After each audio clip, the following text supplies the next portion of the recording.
Okay, welcome guys to our Empowered call. It is the 30th of April 2019. If you are watching back, I am Kira Westwick, and today I get to host one of my favorite people in the world again, and one of your favorites, which is Dr. Nima. And you guys got so much out of our last call that we did together. I have been inundated, I know Nima has as well, with messages from just the impact that it's made in your life. So I'm super excited to announce that Nima has decided or has agreed to be a bit of a regular for us with our Empowered coaching calls. So we have another topic that I know is going to make a huge impact today, particularly for all the mamas out there, because we are experts at this topic, and that is guilt and shame.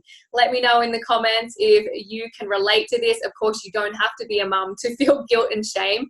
I just feel like perhaps it is taken up a notch when you do become a mother, because you are responsible for these little human beings, and we tend to feel a lot of guilt and shame around them. Okay, so I'm just going to make Nima a panelist, and then, all right.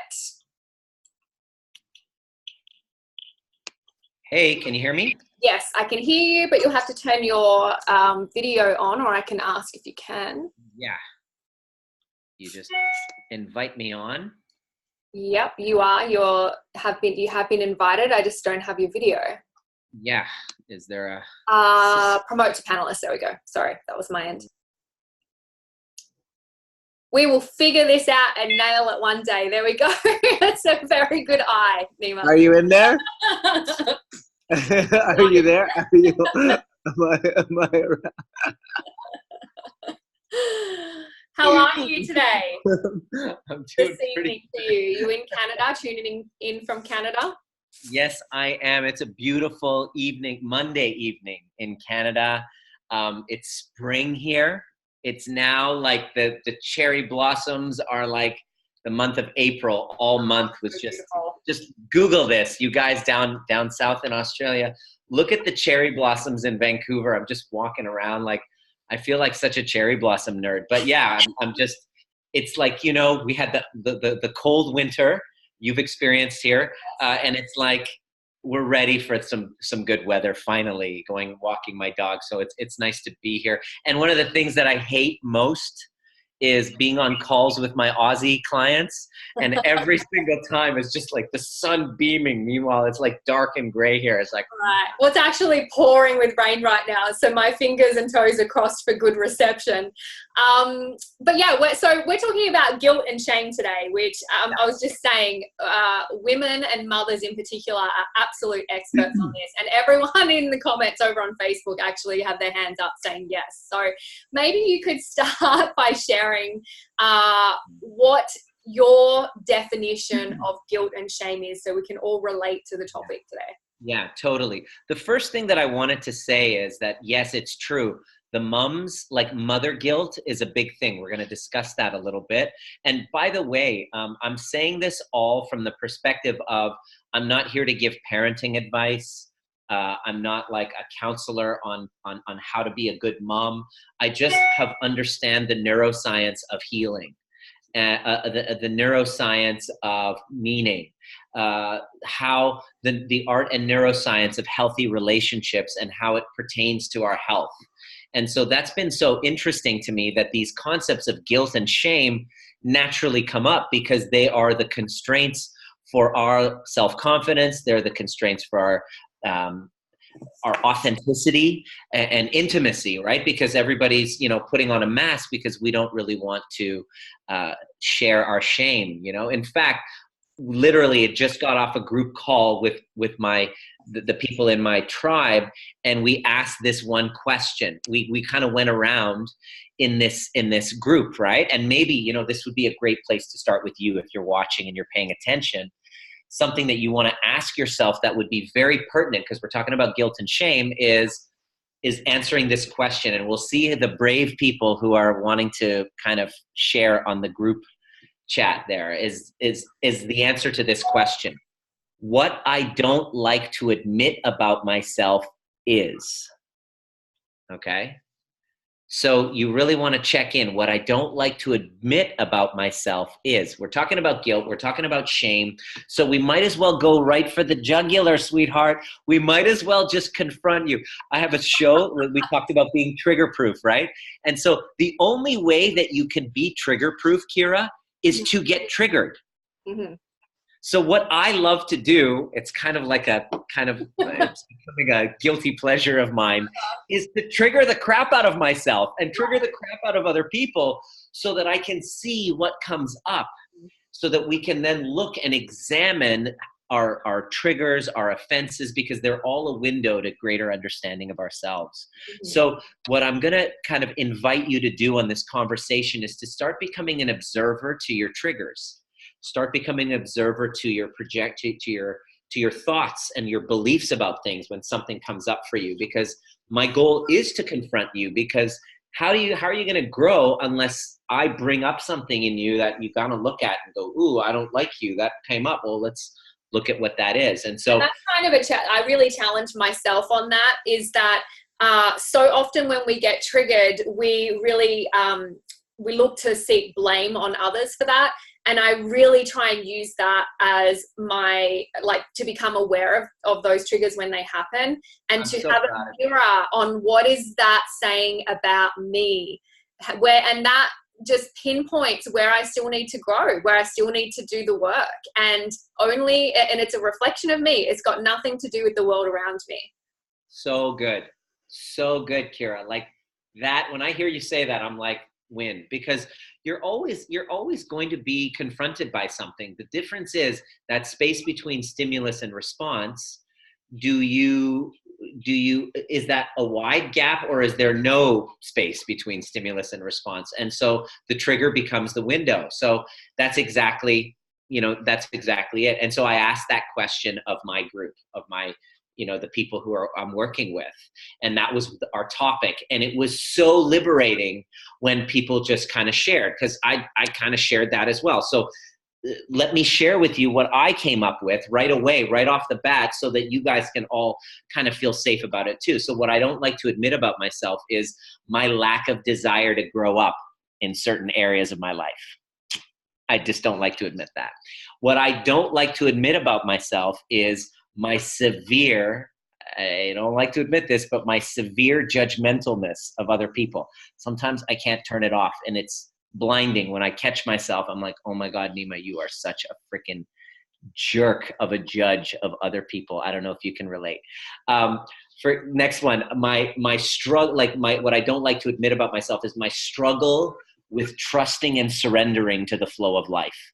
Even though this is something that I teach, even though it's something that I try to be 100% on top of, is I don't like to admit that about myself, is sometimes I struggle with trusting and surrendering to the flow of life.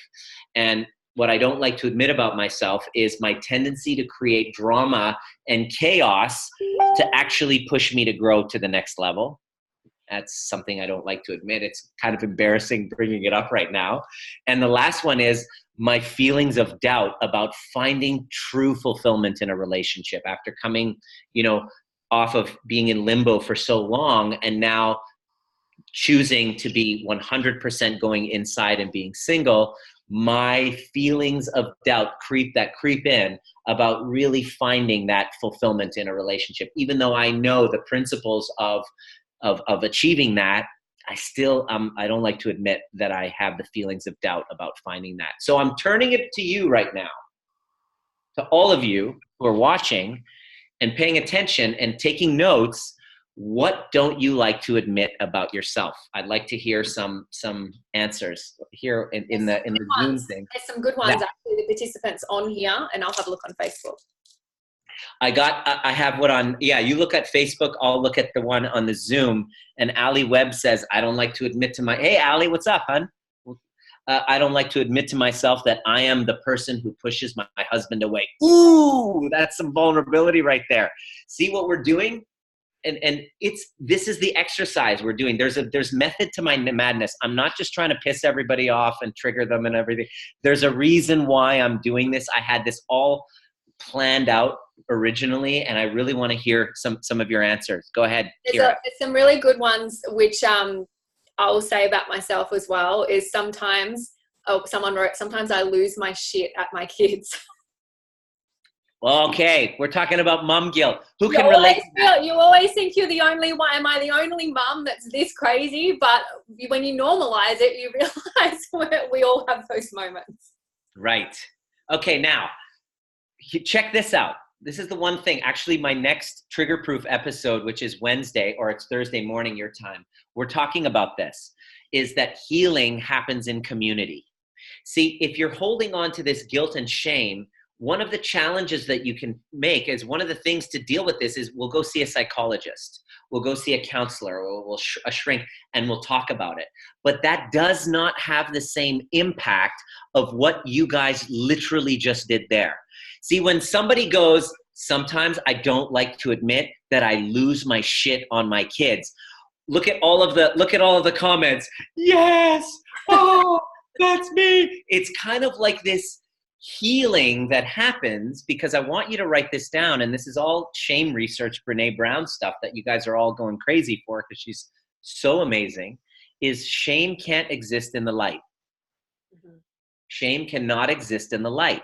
The guilt and the shame cannot exist in the light. And that's the healing power of community. What I wanted to demonstrate right off the bat with you guys is, number one, vulnerability is the healer. And number two, we heal in community.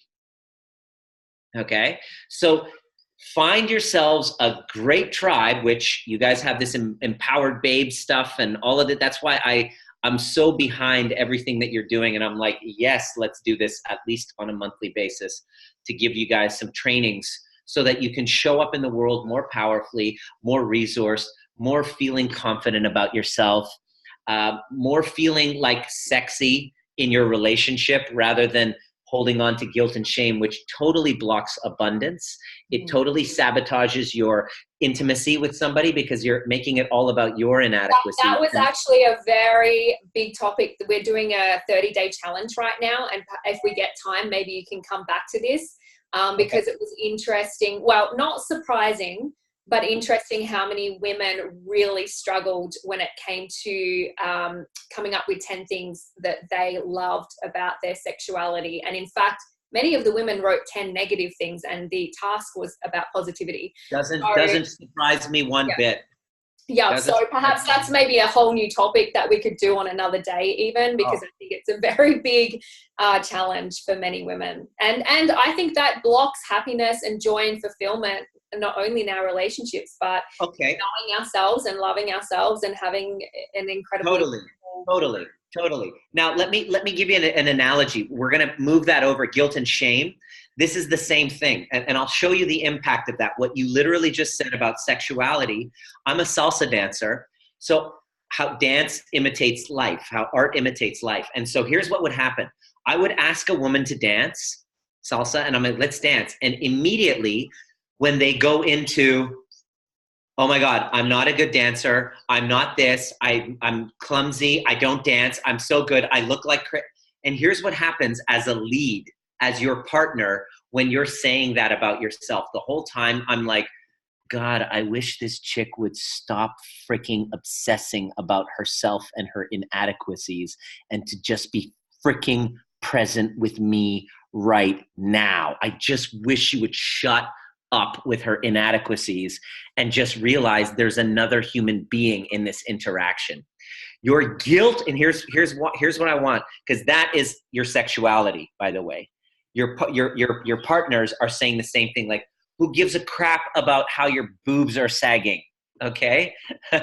Who gives a crap about that? Because there's another human being who has his own needs and his own insecurities. And you've totally blocked that because of your guilt and shame, because the guilt and the shame, unfortunately, has a very narcissistic effect on us. We become preoccupied with self. And that completely blocks us in our relationships. And in fact, one of my other great mentors expressed to me many years ago, because I had a lot of guilt in my life, that guilt is actually, we think that we're being selfless by feeling guilty, but actually it's a completely self-obsessed emotion So because it makes annoying. you feel better about yourself, that you feel guilty about whatever it is that you think you need to feel guilty about. So annoying. It is so flipping annoying. It's kind of like you dating a guy or your husband or your partner, and he's the whole time he's like complaining about himself, about what he's not doing. And you're just like, really like, get over it, right? Because it blocks intimacy. Okay. Now, this is why this conversation is so important with I mean, first of all, this isn't a woman thing. This is a men's thing too. It's just women talk about it. Men are literally committing suicide, like, 10 times, 100 times more than women, because of the fact that we have the exact same feelings, but we don't actually talk about it. And thank God that's changing. We have men's groups coming out. Myself and my colleague, Dr. Russell Kennedy, are working really diligently. We're cooking up stuff so that men can feel safe talking about it too, because shame can exist in the light. And so men just don't talk about it. We bury it inside. We disconnect from ourselves. We disconnect from other people. We judge, we alienate, we blame, and we shame. And then it feels so horrible that as you talk about blaming is a very powerful way to discharge pain and discomfort. Something comes up within me. I feel so much pain and discomfort because of it, and I need to discharge it. So I'm going to blame it. So I'm going to blame it on myself. I'm going to blame it on other people. And it's a way that we discharge pain and discomfort. So I want everybody to look in their lives right now at the amount of times they're blaming themselves and blaming other people. The last time it showed up, go ahead and kind of look in and check in, and then ask, what was the pain I was trying to diffuse? Mm-hmm. What is the pain I'm trying to diffuse with all this blame and shame? Okay? It's a very, very important question, because most of the time where this is happening, our egos are in the driver's seat. We don't have any awareness to be able to go, holy crap, this is really destructive. And and then you start wondering, what's the problem? Then you look at your life and you start to gain these symptoms. You don't feel any courage to speak up or have a voice. You don't really want to share the opportunity, your business opportunity, for other people. You don't feel worthy to step up and lead others, because who am I to be making such a difference? Because of that imposter syndrome. You then start talking negatively to yourself and thinking that you're unworthy. And then what will happen is that unworthiness of guilt and shame creates this lopsided balance within your relationship where you don't feel like you're enough. And so to compensate for that, and I'm going to say this very slow because it's a big aha, to compensate for that disconnection of your unworthiness and shame and guilt, we look to our partners and start with a magnifying glass, magnifying all of their flaws to help us feel better for the fact that we don't feel like it's an even kind of fair exchange. We feel unworthy. So to help cope with that unworthiness, we pick up a magnifying glass and look at our kids, look at our partners, and we start to magnify their flaws to as a discharge of the disgusting pain of the guilt and shame that we're holding on to for the events in our lives. Some Mag says here, oh my goodness, I'm at my desk crying. I feel like he is talking about me. This is exactly how I feel daily. This is exactly, you're not alone. Damn, this is real. Boom. Yeah. Well, and you know what's so crazy about it? And this is probably if I was to shine a light on one thing, I think I mostly do well. It's not holding on too much to the past. But guilt is all about a past event that you keep reliving over and over again, even though it could have been years ago. And rather than being present in the moment, like you said, even if we take it back to sexuality, but you can apply this to all topics and moments, is that you're not being present with the moment. And instead your head is in a past that doesn't exist anymore. And you're carrying it into your future, and you're allowing it to create, a future that isn't as abundant and joyful as it could be. So Pip has asked here, relevant to that, is how do you show up with vulnerability and honesty? because some of the women have chatted about, you know, past traumas and things in that sexuality area. How do they show up vulnerably and honestly today without the shame and guilt, without that annoying self-indulgent stuff? Well, can you ask that again in a different way, hun?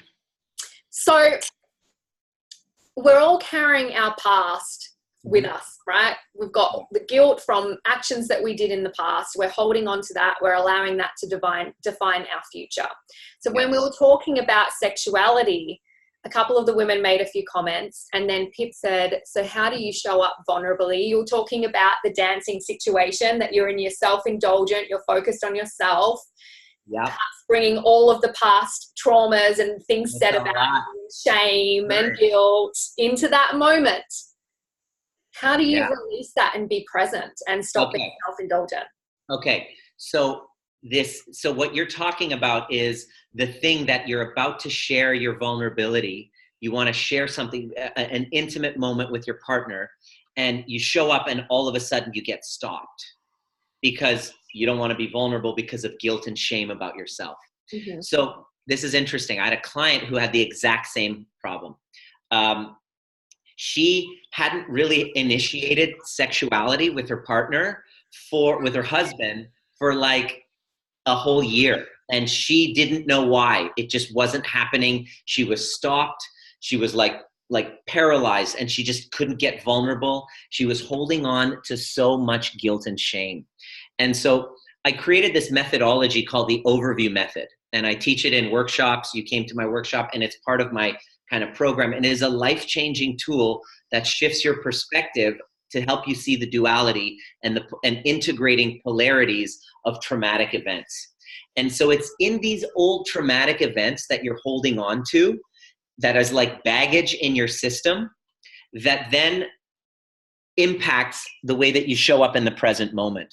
So what would happen is she would show up ready to talk to him about sexuality, talk to him about why there's a disconnect or her shame or whatever, and boom, she would just go into this freeze response. So we did a session, and we discovered, okay, I asked her this question, which is, if you guys are all writing this question, you want to find out where the root cause of it is. You're going to ask yourself this question. When I freeze and I'm not able to share vulnerably, and I just literally get stopped from actually expressing, in that moment, what story am I making about myself? In that moment where you're blocked, when you're frozen, you dissociate from yourself. Do your best to kind of close your eyes, go to that moment that you're terrified, and really see what story and what feeling you're making about yourself. And when I asked my client this question, and we took her into that process, she said, "Oh my gosh, like I'm not safe to express myself. I'm not safe to love." Okay, and it was like, whoa. She said, it's kind of like this feeling of, because of past events and traumas, I'm not able to share my truth of how I feel and my vulnerability and share like something that I don't like to admit about myself, because the person who withholds their love then becomes safer. Because if I share my love, then I'm going to get hurt. And I go, where is that coming from? So we regressed her back to when she was 18, and she had her heart absolutely devastatingly broken by her boyfriend at that time. And she just was like in this ugly cry grief state. So here's the short answer of that is a past event that had you share vulnerably and you had rejection happen. You're literally still holding on to that. It's like a wound. It's like an emotional wound, like you twisted your ankle, and you now are carrying, you like walking with a little bit of a limp because you haven't yet learned how to heal that properly. You haven't been taught how to reframe it and to find the benefits and to really integrate that. So that's what's showing up every time she tries to be vulnerable. So consider the possibility that it's there within you. You're just holding on to some sort of an emotional wound, a pain. In her case, her 18-year-old self decided at the moment where her boyfriend basically dumped her that she gave everything. It's young puppy love, right? When I was 18, I had my first heartbreak. It was devastating, so I could relate to her. But in that moment, Kira, she decided that it's not safe to love. I'm not going to let anyone in. So So many what of she the women are relating to this, just letting you know. Okay, well, yeah. I mean, who hasn't experienced such traumatic heartbreak that you just literally put a wall up? So what you do is this wall comes up to block your vulnerability, right? Which is great, because now here's what happened to her. She was now the one in the driver's seat in all of the relationships. She was the man eater. You know what I mean? She's, oh, here she comes. You know what I mean? It was like she was unstoppable. She never let anyone in, and that worked for her because she got what she wanted, until now she's with this incredible guy and there's no connection because she has this wall up. So we did this process. So I'd like to take you guys along so that you can see, because this is very useful for you, is to go to that scene, go to that heartbreak. And I had her feel the grief again as though she was the 18-year-old. And oh my God, she was sitting at work and she was having this ugly cry. Okay. And what we did was that blockage of emotion is trapped in the body as stored as grief. And it's there that she's trying to protect. So what we had to do is we had to get her vulnerable to feeling the grief again. This is why this work is not for everyone, because many of you, I would say 9 out of 10 that I speak to, are like, I don't want to go back there. I don't want to go back there. And I'm like, well, it's still, you're carrying it with you. And we must go back there and shift that and allow it to move through the body, not just on a cognitive, but on a somatic kind of feel for it too.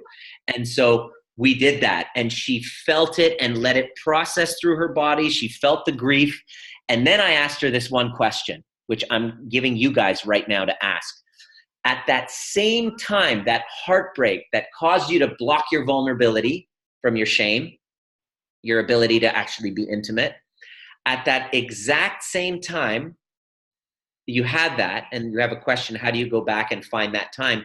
You literally have to go into your body, and there's a technique that I use with our clients where we regress them, and we teach you how to do that in the workshops too. You literally allow the feelings to come up, and you wait and you trust, and the memory will come up.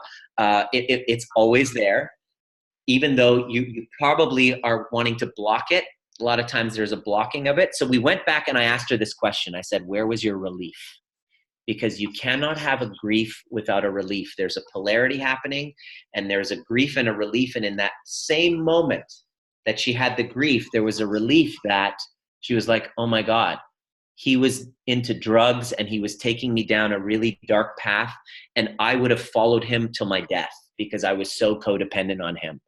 He broke up with me as a gift because he knew he was taking me down that path. And it was kind of like, please, like, go away for your own good. And she felt this freedom and relief from going down that path that she would never have achieved had he not broken up with her.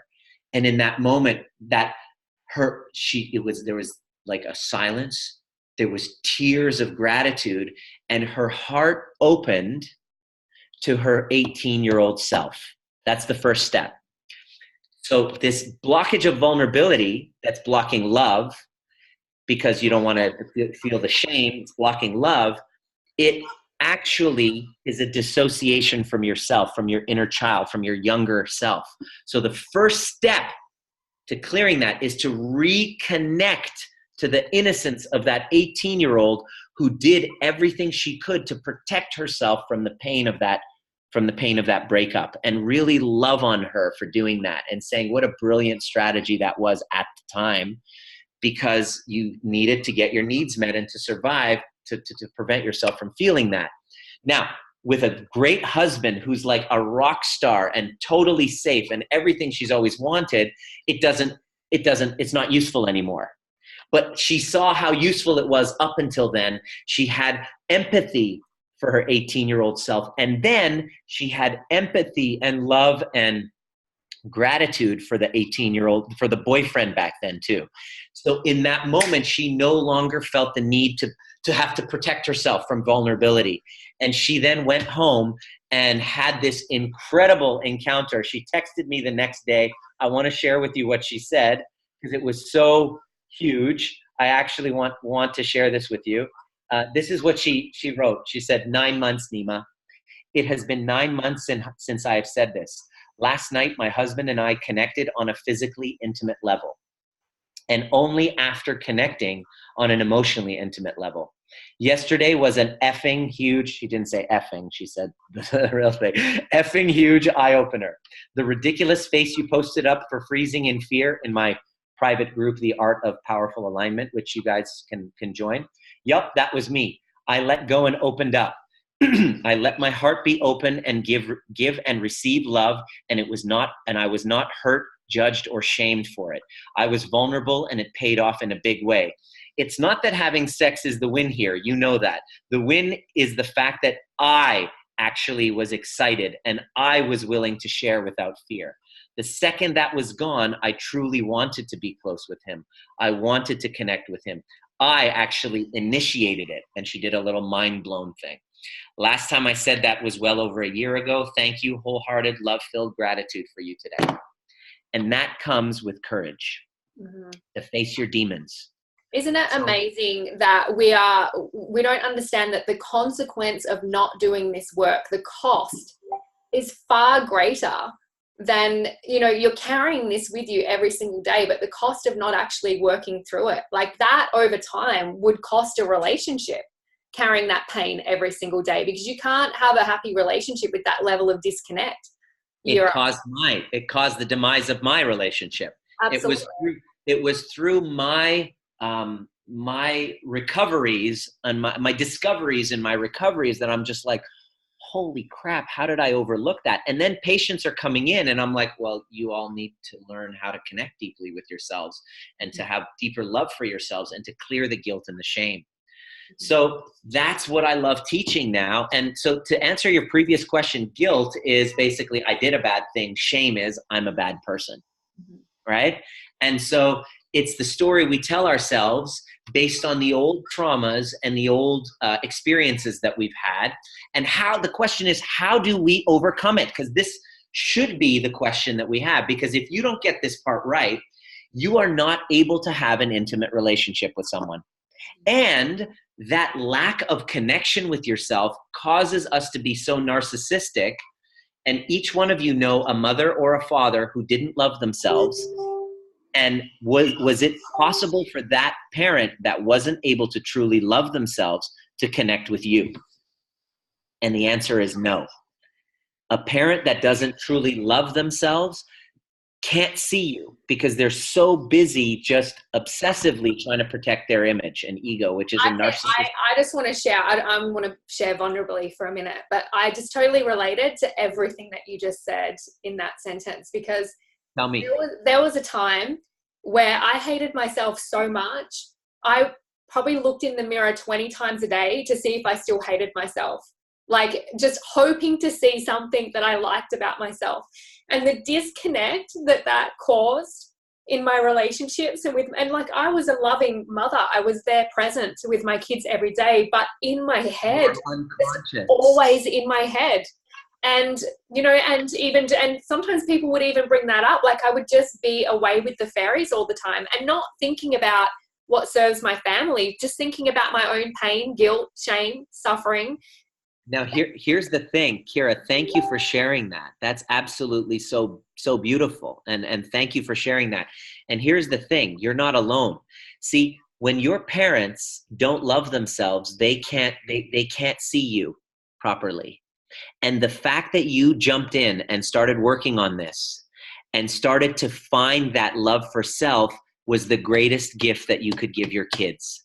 And here's the cool part about this, part of this work is you're healing the relationship with your previous generations too, because when we got you to reach out to your mother, which you weren't so crazy about that idea in the first place, when we got you to do that, it was like, there's a reason, because we're breaking the generational cycle of that intergenerational trauma of I'm not lovable, which is a universal thing.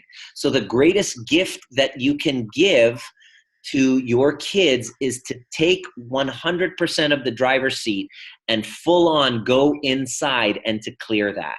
And so how do you do that?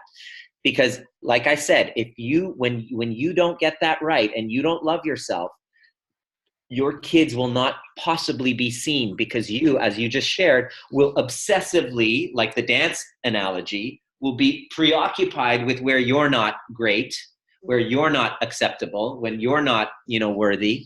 And then all of a sudden you now have to, they're just like, hello, what about us? And they don't feel seen. And then here's what happens.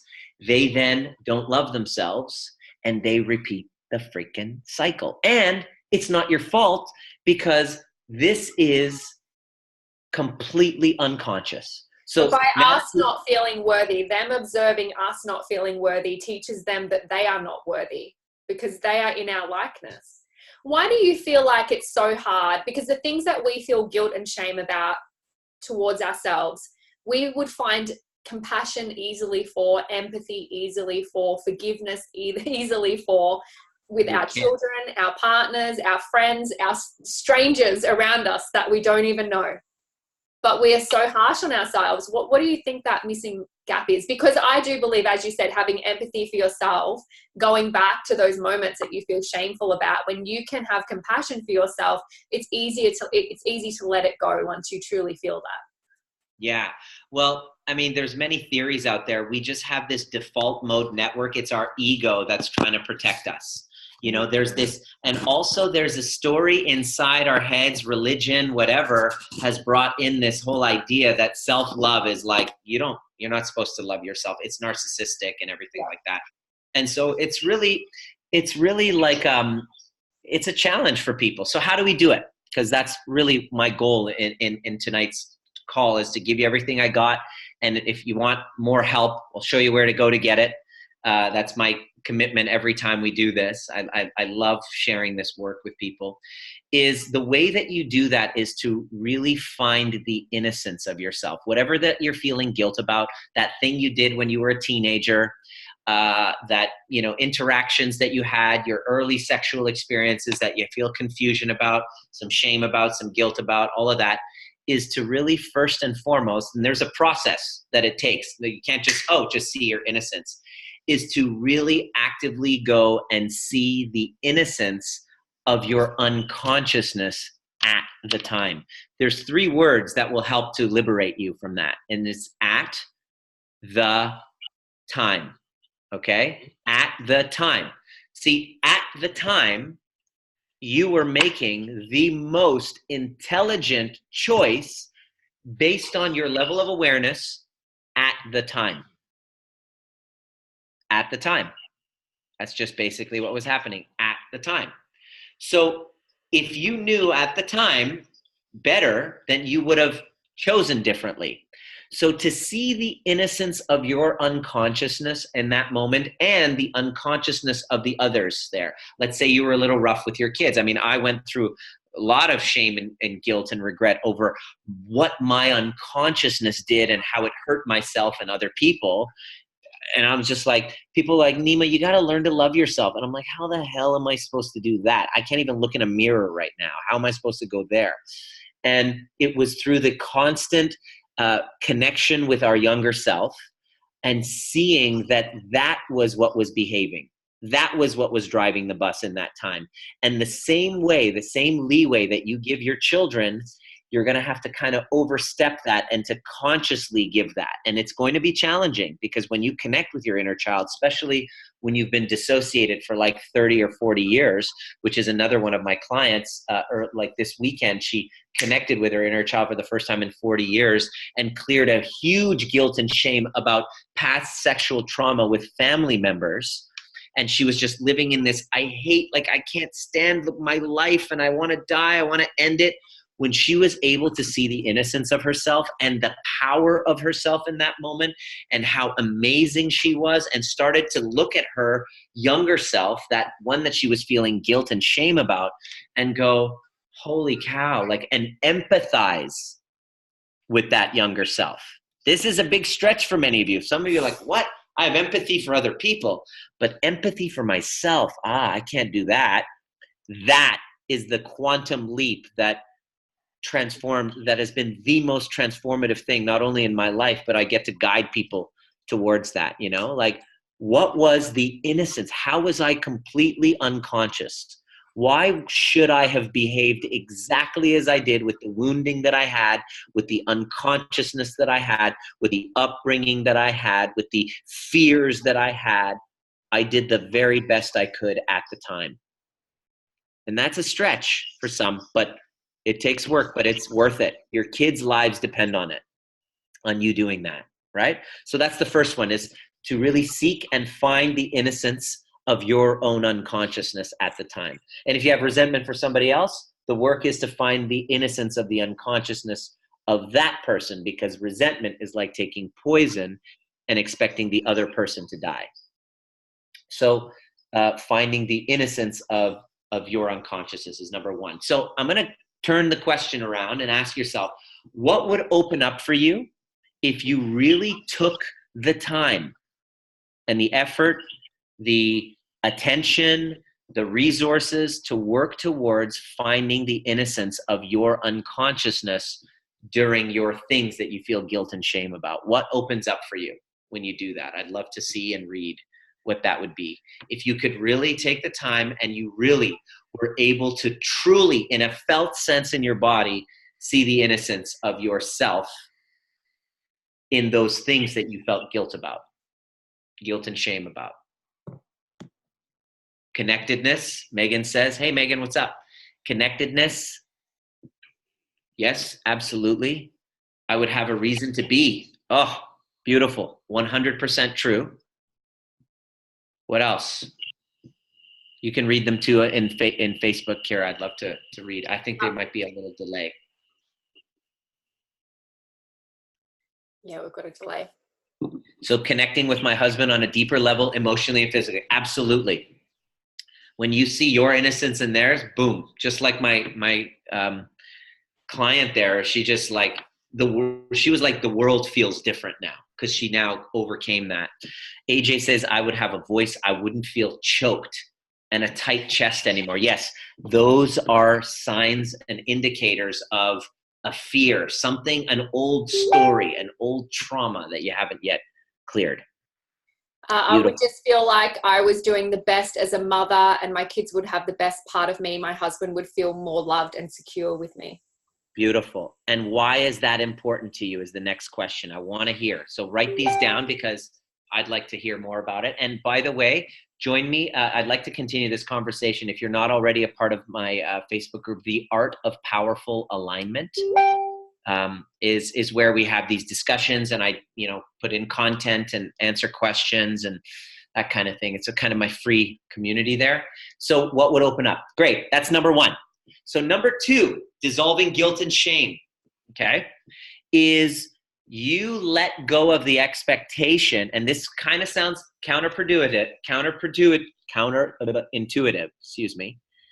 which here it is you really want to appreciate guilt and shame. Because instead of looking at them as icky feelings that we have to get rid of, stop and feel them and realize that nothing you've done that's been amazing has happened unless there was some sort of a guilt and shame pushing you into action. So there is no, here, write this one down, there is no transformation without guilt and shame. When you really try that on, like a nice outfit, try that on and tell me what opens up for you when you really try that on. There is no transformation without guilt and shame. So everything that I'm speaking of and I teach right now comes in the wake of an extreme amount of guilt and shame for my unconscious behavior. Because I'm a human being who fails again and again and again. And when I get up and I look and I see my failures and I go, oh crap, that's what spurred me on to step up. That's what's actually caused me to step up. So when I turn my perception of the feelings of guilt and shame around, touch my chest, connect with that little version of Nima and say, this is helping you. It feels horrible. I know. I get it. I know how horrible it feels. And this is pushing you to take action because fear and pain are our great motivators. It's why I get up in the morning and go to the gym and push myself. It's why I work so hard at connecting with my higher self. It's why I dedicate so much of myself to being able to create wins and transformations for other people. Because in so doing, and even having this conversation, that little part of me that feels guilt and shame gets to feel better. It helps me become more vulnerable. It pushes me to grow. It forces me to look at parts of myself I don't want to. And that pain of the guilt and shame is like this, like a refiner, like what fire does to gold. It's a purifier, right? I feel more purified because I've allowed myself to feel those feelings in its entirety. I've cried my tears. I've had the ugly cry. I've climbed the mountain and I've done the work. So I'm appreciative of guilt and shame because it's been the spark of my transformation. And I'm encouraging you to now, right now, as you're sitting here with your mom guilt and your shame or whatever, to just go, you know what? If I can then stop telling a story about it and go, yeah, it's time to take action with this. I'm going to take inspired action through my fears. Because if it wasn't for guilt and shame, I wouldn't move beyond my fear and lethargy to get up in the morning. Thanks to that guilt and shame, I have a very powerful message, right? Yeah, go ahead, It's hon. amazing the events that happen in our life that we feel pain, guilt, shame over. There's always an incredible gift if we choose to look for it. And that can either be our obstacle that stops us from growing, or it can be our opportunity to grow. And like you said, I'm so grateful for all of the events and all of the pain and all of the self-suffering of guilt and shame, because I love who I am today. And I only am this person today because that was the fuel. Like you just said, I wanted to be a better mother. I want to have the most soulful, deeply connected relationship in my future. I want to love myself and feel joy every single day. And I wouldn't have been moved to do the work I've done to be the mother I am today, most importantly, if it wasn't for those events and if it wasn't for those feelings. So here's the question to all of you guys. As we're talking about, you're all here because you want to how do I get rid of this guilt and shame? It's by turning around and looking at it and appreciating it rather than resisting it that allows you to join in, lower your defenses, surrender, and embrace, which is a very beautifully feminine characteristic is the surrender and allowing, which is what I've kind of been working on, because I was so deep into the masculine that I was just completely I was like, get shit done, push, push, push. And I'm like, all right, now I got to start being in touch with that feminine side, which is all about embracing and allowing. I think it's also acknowledging and embracing that you're not that special, that you're the only person on this planet that doesn't deserve grace and compassion and empathy for the things that you've done in the past. Do you know what I mean? Like, you're not that special that you're the only one that doesn't get to have grace in your life. Right. So here's my next question to you as you're paying attention, taking notes. What opens up for you when you can look at the guilt and the shame that you've had in the past and seen all of the positive movements and steps forward that you've made because of it? What opens up for you when you can now look at the concept of guilt and shame and go, okay, wait a second, I don't have to fight. I don't have to resist it. What now opens up for you? Tell me how it feels in your body, because that's the telltale sign of if this is landing or not. Because my goal on this call, whenever I speak, it's in my mission statement, is people transform simply by being in my room. But people transform simply by hearing my lectures, of course, in my programs. Of course, there's huge transformation. But just by being in a conversation with me, I'm playing the game of I help people transform simply by being in my presence and being in my lectures. So what opens up for you when you literally make that small little shift, cognitive shift, and go towards it and go, wow, I'm so grateful for my guilt and shame? How do you feel in your body when you can do that? and then you breathe into it. Coral says freedom here. Exactly. We're all here and we all want the same thing. Candace says relief, connection with self, peace, love, hope. Exactly. Because we all want the same things. We all want to feel free. We want to look in a mirror and say, I love you. We want to have intimacy in our relationships with others. And we want to be able to take off the mask and be vulnerable and be real and be ourselves and show ourselves, be seen by others, and to see someone and to really have the capacity to see someone else. But when we're stuck in this war against guilt and shame, we have none of that. And then what's life about? We then start comparing ourselves to others and all that stuff. That's all ego. So Ali says, my true being is filling up with warmth and love, and forgiveness is a reality to myself. My shoulders have dropped and my life will boom. Beautiful. See, isn't that powerful? I used to adjust people. You have to come into my office to get that feeling of really. So I'm getting good at this, right? So that's point number 2. My last point that I wanted to share, probably one of the most important for mom guilt, especially you moms out there, is that the longer, and this is why, Kira, this is why I was kind of pushing you, even though you were maybe resisting it, is the longer you're holding on to resistance and resentment to your own mother, the longer that you resist and resent your own mother or father, your primary caregivers, you are hoping that you're not like them, and you're unconsciously being driven by behavioral patterns that actually turn you into them. Tell me if you can relate to that. Tell me if you're like, I promised myself I would never be like them, her, and then you're just like, holy crap, I just turned into that. Oh my God. That hit me in the heart. Yes, that's what I do. I'm sorry. I'm here to trigger you. The trigger reveals something. It's like, oh shit. And what that is the longer you're holding on to that, and this is where our clients resist all the time. We had one client jump in last week, Vivian. I don't know if you're here. Vivian, if you're here, you're there. I don't know if you can hear. Hopefully you can see this. Let me know if you see her in the comment section. She's holding on to resistance and resentment towards her mother, who was this mean, whatever label you have, narcissist, whatever label you have about them. And you hold on to that. And that resentment towards mother causes you to behave in inauthentic ways because of your resistance, which basically turns you into that person.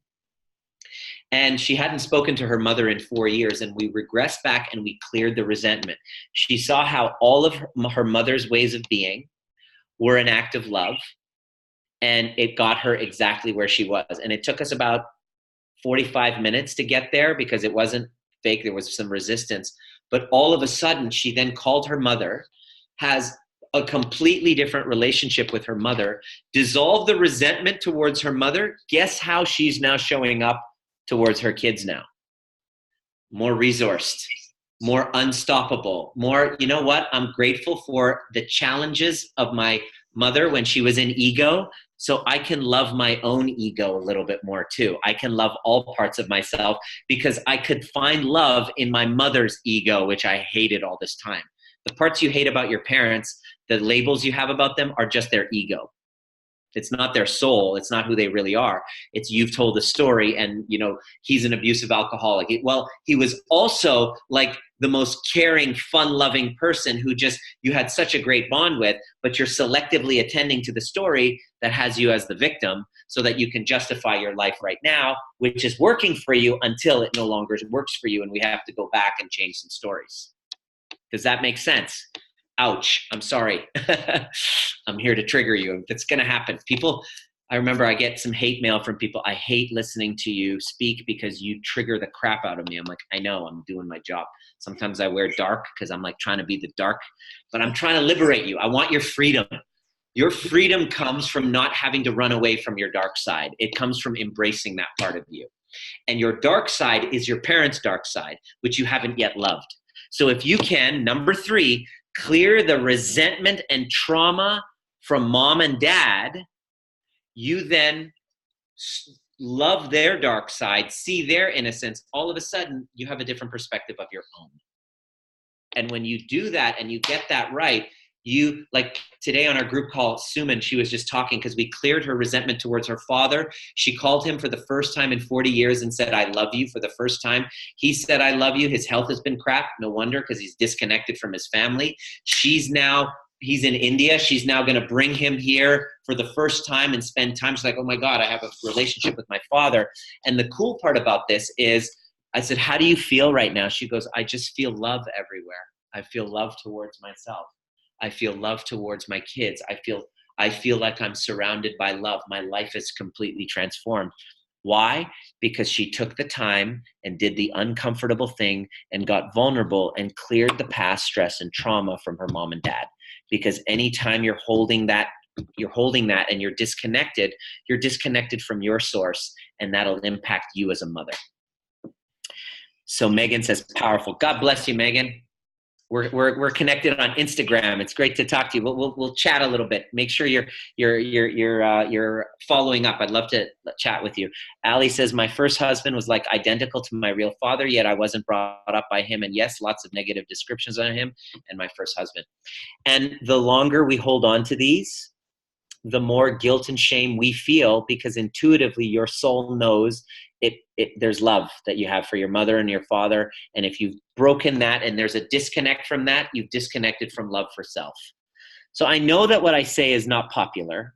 I know that what I say, it takes work, and it's not like 5 easy steps to whatever, but this is for people who are badasses like yourself, Kira, who are out there to, take a good look at the mirror and go, crap, there's a lot of shit I don't like. All right. And this feels crappy and I don't feel good about myself. I'm like, I know, feel that guilt, feel that shame, be connected with that, because that's the fuel for your transformation. And then get some mentorship to help you reassess, recontextualize, and see things differently. And the last part is community. We require community. There's a social engagement system in your brain that when I see somebody and you share your story with me, like Kara, when you shared your story, or when we're watching somebody go, sometimes I lose it on my kids, I see that and I'm like, oh my God, I feel normal. I'm now resonating with you, and we use all of our nervous systems to co-regulate. That's why the model that I kind of came up with, which is nervous system regulation, which we talked about on our last call, nervous system regulation, clearing past traumas, learning how to dance with that dark passenger, learning empathic communication, both for yourself and others, and commitment and community. That entire model is a brand new model that's changing the world, because that's where healing comes from. Because if you share your shame and your guilt and I'm watching you and I can hold space, then I can see my own humanity too. And we co-regulate and heal in community. So yeah, does that make sense? We got a lot of people sharing. Nima, I'm looking forward to chatting tomorrow, Nima. Oh, Ali, yeah, we're going to chat tomorrow. That's going to be fun. Yes. So does anyone have any questions? Kira, what came up for you? What comes up for you? Oh, here's the next question I forgot to ask you. What comes up for you when you really decide to take on the difficult task of looking at your past, blaming, and being able to look and take ownership, even though it's far easier to play a victim story? It's easier. You gain power from that. Unfortunately, it stifles you. For me, I think for a lot of people, it can be daunting to step into self-responsibility, particularly if you're used to playing the victim and blaming others for where you're at in life. But for me, stepping into responsibility for my life being exactly where it is 100%, because I'm in control. I'm in control of how I respond to, even if I'm not in control of a situation or event, I'm in control of how I respond, how I move forward, if I drag it into my life day after day, or if I leave it in the moment in time that it occurred. And for me, that is liberating. For me, that is freedom. It's not daunting. And yes, you need to go through the journey of healing sometimes. Sometimes those wounds are really painful and deep, and, it's not easy to move through that. But yeah, I don't know. For me, it's just this. It's hard to describe. Like you said, that woman just feels love all the time. I just feel light. I feel free. I feel like I can breathe, and I feel excited that I'm in control and that I can shape my future how I want to be, how I want it to look. Beautiful, beautiful. What I'd love for you guys, just before we, make sure you join our Facebook group that I think Kira put the thing in. I have a training on this transitional anxiety. If you haven't watched it already, it's a 30-minute kind of with case studies that shows you the 5 specific shifts that we take people, that they get from that space of, I don't know who I am, to I feel powerfully aligned, I know who I am, and I feel I'm able to speak my truth and have connected relationships. That transitional anxiety between the two. I think, Kira, I'll put it in your thing right now. It goes drnima.com/watch. So go ahead and watch that. And what I'd love for you to do, if you have any questions or you really want to take a closer look and you're really keen on transforming this and really going deep with it, to just hit reply after you get the emails. Hit reply to me, and I'll look at every case and to see if you're really keen on clearing this, and what, if I can help in any way, I'll let you know. But this is really, really like what you've done, Kira, in that whole journey of just looking at yourself. And at the beginning, it was like, I want to blame the other person, which is your first stage of spiritual evolution, is in the victimhood. This happened to me. And just watching you go from it happened to me to this is going to happen by me, to the next stage, which is what's happening right now, which this is all coming through me. Kira, what I want to tell you is keep going. You're on the right track to magnificence. It's not easy. You're going to have your ups and down days, but stay connected. And I'm here to support you anytime you need.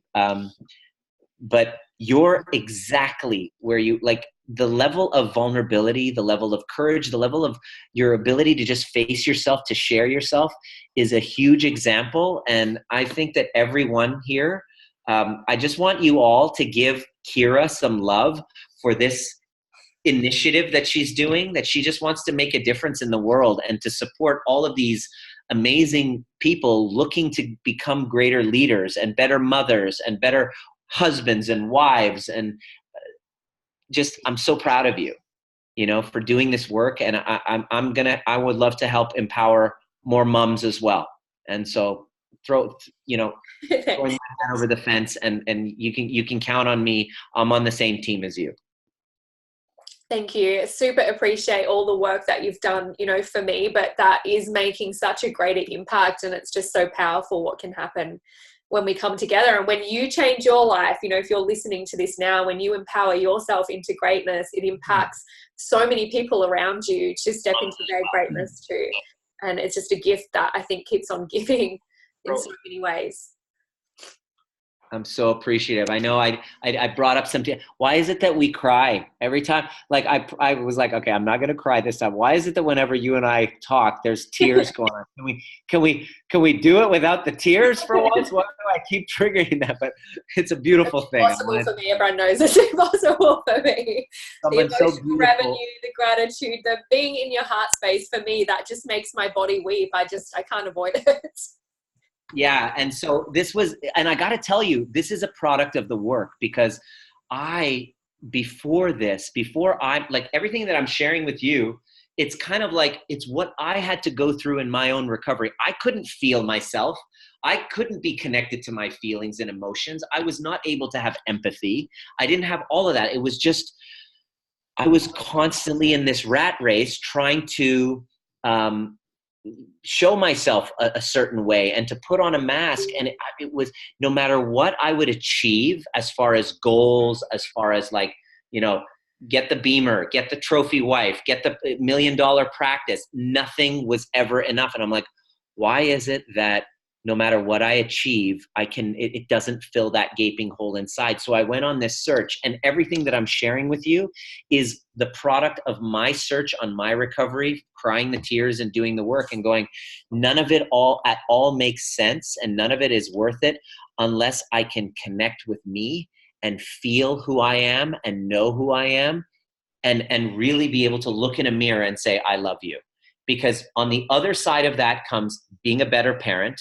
On the other side of that becomes being a sexier lover. On the other side of that becomes being healthier. And on the other side of that becomes a very aligned and expanded business. It all comes back to the one upstream, primal issue. So I had to find that for myself. And I can honestly say, I'm not perfect every day and every moment. It's consciousness work. So I'm either in alignment or I'm off. I'm either a creature who's a victim to my ego, or I'm a creator. And I get to choose. Mm-hmm. I can choose it now. I can choose how I show up. I can choose to be vulnerable. I can choose to have courage over comfort.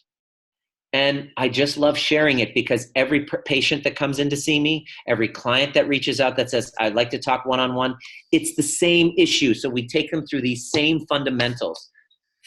Clearing the guilt is finding the innocence of your unconsciousness. Number 2 is appreciating the guilt and shame, because there's no transformation without the guilt and shame. And number 3 is clearing the trauma and the stress and the blame and the victimhood from your past story, so that you can then stop transferring it all and projecting it onto yourself and love all parts of yourself, because you've loved all parts of your parents and seen the innocence of what you once perceived to be a monster. Amazing. I think that's such a beautiful note to end on, that when you do this work, it impacts every area of your life, and you will never be more grateful than the time that you spend, I think, healing this and moving through this. It's here's the thing. It's not an option, Kira. This is a duty. Yeah, there's a huge cost if you don't. Think about it. What was your other option when we first spoke in November, when you were going through what you were going through, disconnected from self, shame and guilt, not really having the courage to look at yourself and own? Was there any other option than to actually address it, or just keep going? Option was my entire life blow up or do the work. And the wake-up call is a gift. Yeah. My wake-up call happened several months before yours. But the question that I have is, if you're wanting help and you really are listening to this and you're like, okay, what I'd love for you to do, join the group and really talk about what's your wake-up call, what are you committed to, what ideally results would you like to see, what's holding you back, and when is a good time for you to get started on clearing it. Those are the magical questions. And next month, I'd love to hear from you guys. What would you love to hear? Ask me questions. That's a great question. What topics are you struggling with? Do you want to go more into that sexuality stuff? Do you want to go more into, business mindset stuff? I don't know, Nima, what you're thinking. What I'll get you to do as well, I'm happy. Do this. Here's what we'll get you to do. Go ahead. If you like my business page, Dr. Nima Ramani. So I have a picture. I'm wearing a white T-shirt in that. So there's many fake profiles on Facebook. If you go to Nima Ramani, and you can see that the official one, like that page and see all of the posts first, and message me and let me know the questions that you have, so that I can literally do a Facebook Live every day. And I have my show in Australia on Thursday mornings that's live. You can catch the replay. It's all there. And then I put it on YouTube. It's all edited nicely for YouTube. We're doing episode 6 on our Wednesday, your Thursday morning, about community. And so what questions do you have? Because if you give me a question, I have all this info in my brain ready to explode. And the only way that it comes out is if you can ask a really powerful question. If you can ask me a question, then I can, it just comes out of me. Let's give you an example. Let's open the floor for a question. Kira, I'm going to get you to select a question, and then I'd love to answer it before we go. All right. We've got a bit of lag on Facebook. If you guys are on the webinar and you've got a question. Yeah, I'd love to. I'm just so grateful for the opportunity to share this stuff. I had a person who I've been following for a while, who I had this amazing, like brain crush on Instagram. And she messaged me, she goes, would you like me to interview you on my YouTube channel? I'm like, I would love, this conversation, Kira, that we're having, I literally wish that we had this show every single day. I could talk about this all day, and because I don't feel that if we're trying to live in a state, which what we all want is the ability to create and design our lives the way we want. It's not possible unless we handle those stories, unless we clear that story and we get connected with ourselves. We're not able, and we have a regulated nervous system, we're not able to create the life we desire. Mm-hmm. I've got one question here that's come up. How do I get over an ex and not want to go back? That's a great question. It's all in the exact same thing. How do I get over an ex? Well, first of all, watch the training. drnima.com/watch will answer it for you. It's the 5 shifts that you need. Mm-hmm. Basically, what it's going to take for you to get over your ex is the reason why is because you have this perception that you're missing something. And your job is to identify all of the traits that you perceive are missing from the loss of your ex and do the necessary work in filling that up within you, with friends, with family, with learning. So the greatest thing that you can do is to make the most of yourself. Take a course, start to expand yourself. In other words, you want to ask this question is, if I were to see you in 90 days from now, this moment, how can I see demonstrable evidence that you've expanded yourself spiritually, mentally, physically, financially, socially, and family, and career? In other words, the way that you get over an ex is to make the most of yourself in all areas, rather than using that other partner to fill the void that you've been missing because you've been using him to do it, rather than getting all of those things that you needed him to fill from within yourself. So you want to disperse those traits evenly. And there are 5 shifts. How do we do it? Well, you create a mission statement, clear your past. The crap that you went through with your ex was not from your ex. It's all from mom and dad stuff. So whenever I'm working with somebody who's dealing with a breakup, we just go back and we heal the mother-father stuff, because your ex brought up the core wounds from mom and dad. So you get to work on those. You create a mission and a cause greater than yourself. You start taking care of yourself physically. You start getting complete with different people in your life that you completely lost sight of because you were with that person. You were so codependent that you lost touch with your friends and all of that other. You literally go back and you reconnect with all of those. Find that identity and that strength of who you were before you lost yourself in that other person. And I'm not judging you because I've done the same thing. We've all done it. You're not alone. And my heart goes out to you. And it's actually the most beautiful opportunity right now for you to love yourself, because if you loved yourself fully, then you wouldn't be in need of that love from another. And there's such a gift in being single, the time that you get to spend on yourself, making yourself great, like you said, taking care of your physical health, your mental health, your spiritual health. It's been the greatest gift ever for me, and I'm enjoying every moment because I'm choosing to embrace that. And then it's having faith that you will attract something so much greater because of who you are becoming. So totally. I think you embrace that. I think you're going to love Ali's one to finish off on because of your work. But she's been told that she stores emotions in her body. What is this? Yes. Well, here's the deal. Everybody stores emotions in the body. As a chiropractor, you get a massage and you start, crying, or I've done adjustments on people. I'll do an adjustment and then the tears will come because the issues are in the tissues.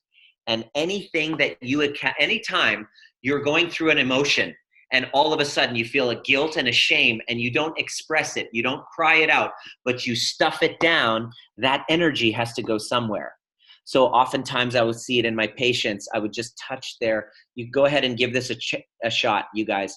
Touch your temples right now. If they feel hot and like really inflamed, then you probably clench your teeth quite a bit. So you want to check here as well. Check the right there and there. It's like, woo, that's storing emotions. It's like you're literally going all day and this is unconscious. You're not even aware of it. I would put my hands on my patients on their shoulders and they'd be like this, wearing their shoulders as earrings because they don't feel safe in their body, or it's repressed emotion from emotional trauma or a heartbreak. It's stored in the body. So we need to move that out. So there's many modalities. There is getting massages, getting adjusted.